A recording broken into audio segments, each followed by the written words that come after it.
My parents sold our house when I turned 18, leaving me homeless so they could travel. 5 years later, my mom showed up crying because Dad had cheated on her. I laughed in her face and shut the door.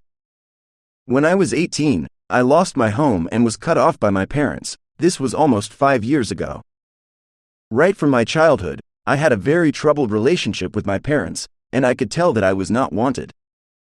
When I was little, I would try to get them to love me and gain their affections, but when I realized that it was pointless, I stopped trying and started minding my own business instead. I think that change started taking place around the time of middle school or high school. By high school, I would only speak to my parents when I needed something and wouldn't bother them otherwise. It was not that I did not want a relationship with them. It's just that they had made it so obvious to me that they did not want a relationship with me that I felt bad even trying to bother them when I needed something. Even though I knew that I could not rely on anybody else and I only had them, I stopped trying.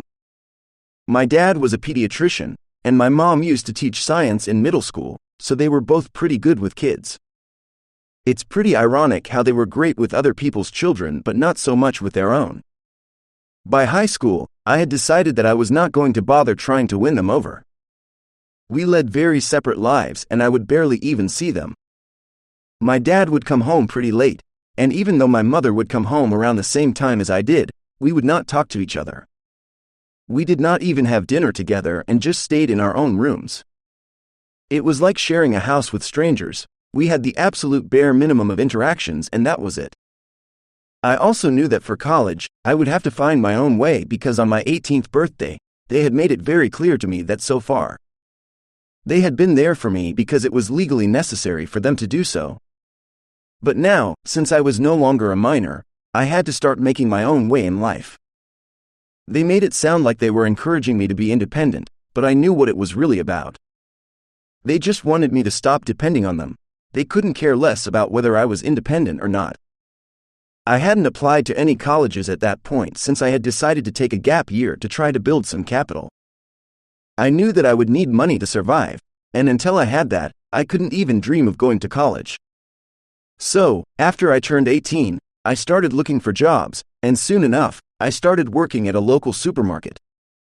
I did not get paid much, but it felt nice to finally earn something for myself. Unfortunately, my happiness was short-lived. Just a couple of weeks after I got that job, my parents announced to me that they were selling the house and I needed to start looking for a place. I had no idea what was going on the day that they told me, and when I asked them why they were selling the house, they told me that they planned on quitting their jobs and traveling around the country with the money they got. They told me that apparently, they had been saving for something like this their entire lives, and now, since I had a job and I was old enough to live on my own, they did not have any responsibilities to worry about. They were giving me a heads up so I could sort out my life accordingly. That put me in a really difficult situation because I had just started working and I did not have enough money set aside to rent an apartment, not even if I had roommates to split it with. I had barely started saving up money. At the rate things were going, even if I lived on the streets, I still wouldn't have enough money to start college by the next year as I had planned. My parents had dropped this bomb on me that I would be homeless if I didn't get a place of my own. I tried to talk it out with them and requested that they not sell the house and just put their plans on hold for at least a few months so I would have enough time to prepare myself and move out. But they were very stubborn and did not care about what I was going through. They told me that they had waited long enough and were not putting off any of their plans anymore. What I was going to do was my problem and not theirs. My mother told me, "You are an adult now, and we don't need to take responsibility for what you do anymore. As for the house, that's our property, and we can do whatever we want with it. Where you live is not our concern anymore." These were her exact words, and I still remember them because they were just so incredibly hurtful and frustrating. The day that we had that discussion, I ended up getting into the fight of a lifetime with my parents. After that, I did not see them again, nor did I hear from them, which is not surprising since I had known that they would never try to get back in touch with me once I had left. I told them they were terrible people and hoped that only terrible things would happen to them since they totally deserved it. I cursed them out, not even caring that they were my parents and much older than me. I just didn't care anymore since they were screwing me over without caring about what was going to become of me either. The problem was that even though I had left the house in a huff, I realized afterward that I had literally nowhere else to go. I did not have any family members who would be willing to take me in since my parents hadn't exactly kept in touch with their families. Both my parents lived away from their respective families.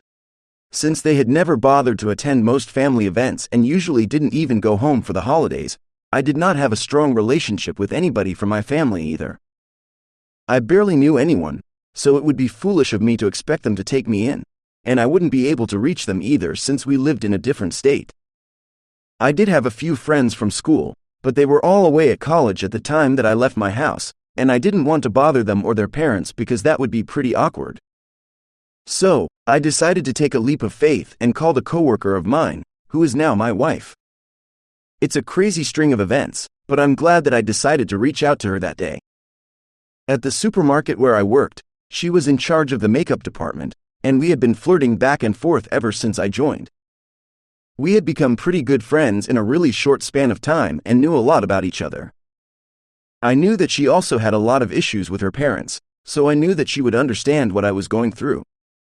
She was 2 years older than me, and just like me, she had not been able to go to college because her dad was an addict and her mother did not seem to care about anybody apart from herself. The moment she turned 18, her father left the house and moved in with his brother, and her mother told her that she could not support her anymore. That was her story. Since she was 18, she had been working so she could go to cosmetology school and become a professional makeup artist. When I called her and told her about what I was going through, she told me to come over immediately and said that I could live with her. I was, and still am, incredibly grateful for what she did for me that day. I don't think I would have survived on my own since it was pretty cold at that time of year, and I had nobody else who was going to help me out. Even though her apartment was pretty small and she was getting by on her own with a lot of hard work, she still chose to help me out, and that speaks volumes about the kind of person that she is. She let me live with her, and for the first few months, I did not pay rent because I was still trying to save up money. I did contribute to the groceries and other bills, and after I had saved enough, I started contributing to the rent as well. Before we knew it, we had gone from friends to people who couldn't live without each other. Initially, my plan was to work at the supermarket for about a year and a half, but after cutting ties with my parents and realizing that I didn't even have a place to stay, I started working harder. I'm still working there, but in a much better position. I applied for the position of floor supervisor, and thankfully, I got the job since I had been one of the most sincere and dedicated employees. That's how it has been for the past year. I get paid decently, and my wife is now putting herself through cosmetology school finally, while working part-time at the store. Things have been going well for us. We were happy until last week when my mother showed up unannounced. I don't know how she found me since I have not been in touch with her for the past 5 years. But as soon as she saw me when I opened the door, she gave me a giant hug before I was even prepared for what was happening. I had made the mistake of not looking through the door hole before I opened the door. Once I had regained my composure, I decided to ask her why she was there. She was already putting her bags down in front of our apartment.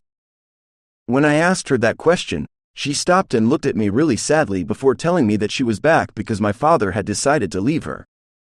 She filled me in on what she and my dad had been up to in the past few years, and I'll try to keep it short. They basically just traveled the country for the first year and a half and then decided to get a job and a house in California. But a month ago, my father broke the news to my mom that he was having an affair with a waitress who worked at the restaurant near his office, and he was leaving her to be with the waitress instead. My mother believed that my father had lost his mind, and after a lot of fighting, she decided to choose her dignity and self-respect and come back home. But now she needed a place to stay because she needed to save money for the divorce procedure and she didn't have a lot of time left before retirement. So, she did not want to waste her money by looking for a place to live. She decided that she was going to live with me without even asking if I would be fine with it or not. Now that life had come full circle for me, I decided to repeat her very own words to her, the things that she had said to me about how I was an adult now and they were not going to take responsibility for me anymore, and how it was their house so they could sell it and do whatever they wanted with it. They did not take my consent for it, and I would have to look out for myself. Since she needed my help, I told her that she was not my family anymore, so she had to look out for herself, and this was my house, so I could do whatever I wanted to do with it. I repeated those exact words to her with a huge smile on my face and then shut the door with a laugh. It was probably the most satisfying thing I've done in my entire life. But my wife thinks that I went a little overboard and feels that I should give her another chance. She hasn't been fighting with me, but after she witnessed what happened the other day, she thinks that I was a little too hard on my mother and that I should at least think about it before I reject her completely. Thank you very much for listening to the story so far. I suggest you to subscribe to the channel so that you don't miss tomorrow's stories.